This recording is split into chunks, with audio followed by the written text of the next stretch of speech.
இறை வார்த்தையில் இணைவோம், நம் ஆன்மீகத்தை பலப்படுத்துவோம். கிறிஸ்து இயேசுவில் பிரியமான அன்பு சகோதர சகோதரிகளை, இறை வார்த்தை பகிர்வில்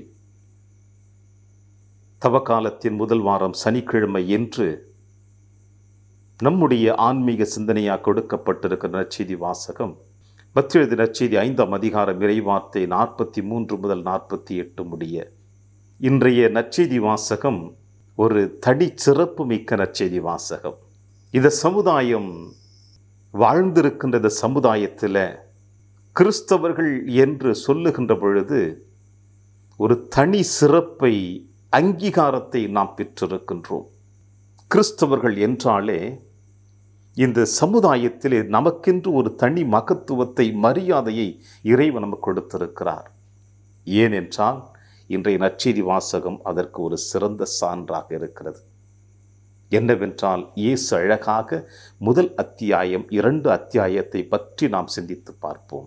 இயேசு சொல்லுகின்ற வார்த்தை, உனக்கு அடுத்திருப்பவரிடம் அன்பு கூறுவாயாக, பகைவரிடம் வெறுப்பு கொள்வாயாக என கூறப்பட்டிருப்பதை கேள்விப்பட்டிருப்பீர்கள். பழைய ஏற்பாட்டில் சொல்லக்கூடிய வார்த்தைகள். ஆனால் நான் உங்களுக்கு சொல்கிறேன், உங்கள் பகைவரிடமும் அன்பு கூறுங்கள், உங்களை துன்புறுத்துவோருக்காகவும் இறைவனிடம் வேண்டுங்கள். என்ன ஒரு அற்புதமான ஒரு செய்தி இயேசு நமக்கு சொல்லியிருக்கிறார் பாருங்கள் பிரியமான சகோதர சகோதரிகளே. வாழ்ந்து கொண்டிருக்கின்ற இந்த சமுதாயத்தில் போட்டி போட்டுக்கொண்டு வாழ்ந்து கொண்டிருக்கின்ற உலகம் இது. ஒரு தாயின் கருவறையில் பிறந்த 10 பிள்ளைகளாக இருக்கட்டும், 8 பிள்ளைகளாக இருக்கட்டும், 2 பிள்ளைகளாக இருக்கட்டும், ஒரு குறிப்பிட்ட காலகட்டத்தை நெருங்கி வருகின்ற பொழுது அவர்களுக்குள் ஏற்படுகின்ற முரண்பாடுகள் என்ன என்பதை என்னுடைய குடும்பத்தில் நாம் அனுபவித்திருக்கின்றோம். நாம் வாழ்ந்து கொண்டிருக்கின்ற சமுதாயத்திலே நேருக்கு நேராக பார்த்து கொண்டிருக்கின்றோம். அப்படி இருக்கின்ற பொழுது என்னுடைய உறவுக்காரன், என்னோடு வேலை செய்து கொண்டிருப்பவன், எனக்கு அறிமுகமானவன், என்னோடு பழகியவன், பழகாதவன், நேற்று பார்த்தவன், நாளை பார்க்கக்கூடியவன், இப்படிப்பட்டவன் என்னுடைய வாழ்விலே பலவிதமான துன்பங்களுக்கு என்னை உள்ளாக்கி இருந்தால், என்னை அவன் துன்புறுத்தி இருந்தால், அவன் எனக்கு பகைவனாக காணப்பட்டால், அவனுக்காக எப்படி நான் இறைவனிடம் ஜெபிக்க முடியும்? அவனுடைய வாழ்வு நன்றாக இருக்க வேண்டும் என்று நான் இறைவனிடம் எப்படி ஜெபித்து அவனுக்காக பரிந்து பேச முடியும்? இது சாத்தியமா? நான் வாழ்வதற்காக ஒரு ஊன்றுகோலாக, ஒரு துணையாக இருந்தால் அது சாத்தியம். என்னுடைய வாழ்வையே முழுவதுமாக மாற்றியமைத்து என்னை அழிக்க வேண்டும் என்று நினைக்கின்ற ஒரு மனிதனுக்காக எப்படி அவனுக்காக நான் ஜெபிக்க முடியும், பரிந்து பேச முடியும் என்ற கேள்விகள் உங்களுக்குள்ளும் எனக்குள்ளும் எழலாம். ஏனென்றால் நாம் அதிகமாக பாதிக்கப்பட்டிருக்கின்றோம். நாம் உடைந்து உருகுலைந்து போயிருக்கிறோம். அவனுடைய தீச்செயல்களினால், அவனுடைய தீய வார்த்தைகளினால், அவனுடைய தவறான கணிப்பினால், அவனுடைய தவறான வார்த்தைகளினால், அவன் சொல்லுகின்ற பொய் சாட்சியத்தால் ஒட்டுமொத்த குடும்பமே நானே உடைந்து போயிருக்கிறேன். அவனை எப்படி என்னால் ஏற்றுக்கொள்ள முடியும் என்று பல நேரங்களில் இப்படிப்பட்ட கேள்வியை நம்மால் கேட்க முடியும்.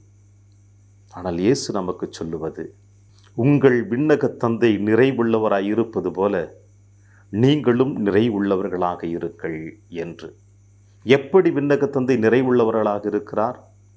அவர் தீயோர் மீதும் நல்லோர் மீதும் கதிரவனை உதித்திடச் செய்கிறார், தீயோர் மீதும் நல்லோர் மீதும் மழையை பொழியச் செய்கிறார். ஆக எவனாக இருந்தாலும், எப்படிப்பட்டவனாக இருந்தாலும், சமுதாயத்திலே அநாகரிகமாக வாழ்ந்து கொண்டிருந்தாலும், அவனுடைய சொல்லிலும் செயலிலும் ஒட்டுமொத்த சமுதாயம் அழிந்து கொண்டே இருந்தாலும் இறைவன் அவனையும் அன்பு செய்கிறார்.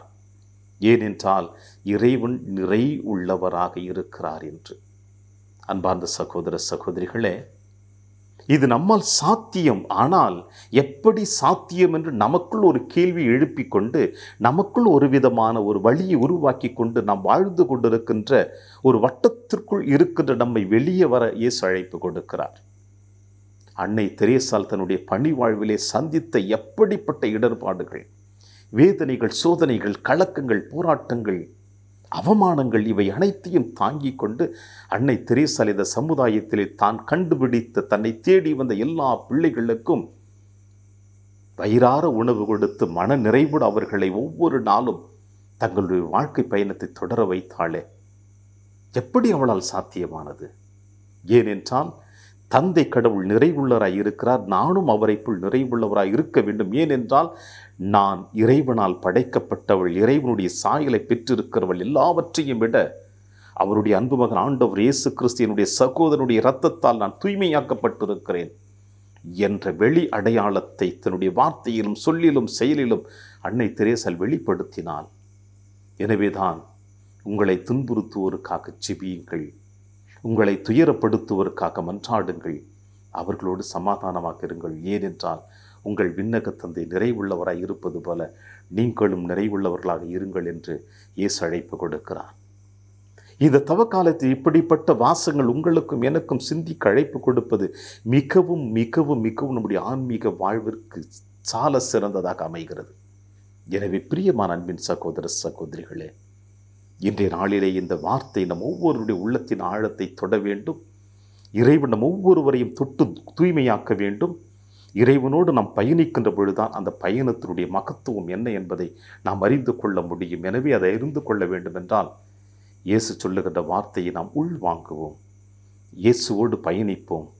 தந்தை கடவுள் நிறைவுள்ளவராய் இருப்பது போல நாமும் நிறைவுள்ளவர்களாக இருப்போம். இறையாசிர் என்று உங்களோடு.